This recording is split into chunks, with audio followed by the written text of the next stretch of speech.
سر جب سے یہاں سے لوکل پٹواری جو ہیں ٹرانسفر ہوئے ہیں اور نئے پٹواری جو ہیں یہاں کے لیے تعینات ہوئے ہیں، تب سے جو ہے لوگوں کو یہاں مشکلات کا سامنا کرنا پڑتا ہے. وہ پٹواری جو ہے یہاں نہیں بیٹھتے ہیں. اس حوالے سے سر ہمیں بتائیں.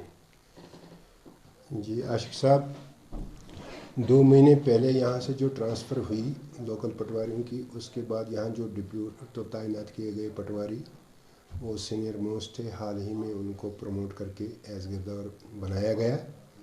تو ان کی پوسٹنگ جو ہے کہیں ڈیوکم صاحب نے ڈی سی ڈوڈا کے ڈسپوزل پہ رکھی ہیں، وہ یہاں سے چلے گئے ہیں. لیکن ڈی سی صاحب کشتواڑ نے حال ہی میں یہاں 2 پٹواری، ایک تو انڈیپینڈنٹ چارج ہے اس کے پاس، وہ حاضر ہے.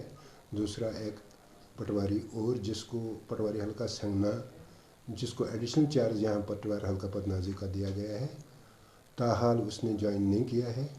تو اس بارے میں وہ ضلع انتظامیہ سے میں بات کر کے تو اس کی انڈیپینڈنٹ طور پر یہاں پٹواری ہونا لازمی ہے. چونکہ سنگنا سے پٹواری جو ایڈیشنل چارج ہے اس کو یہاں آنا، پتنازی میں پہنچنا اس کے لیے بھی کافی دشوار ہے. تو جہاں تک لوگ سفر کر رہے ہیں، میں نے ان کو سفر ہونے نہیں دیا. کوشش کیا جو آفس پٹواری میرے یہاں تھے ان کے تئیں ان کا کام کیا گیا.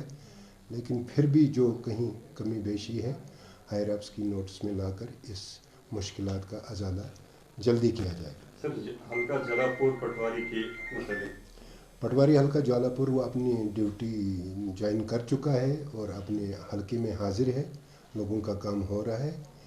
پتنازی میں تھوڑا سا ایشو ہے، وہ بھی ایڈیشنل چارج دیا گیا ہے پٹواری حلقہ سنگنا کو.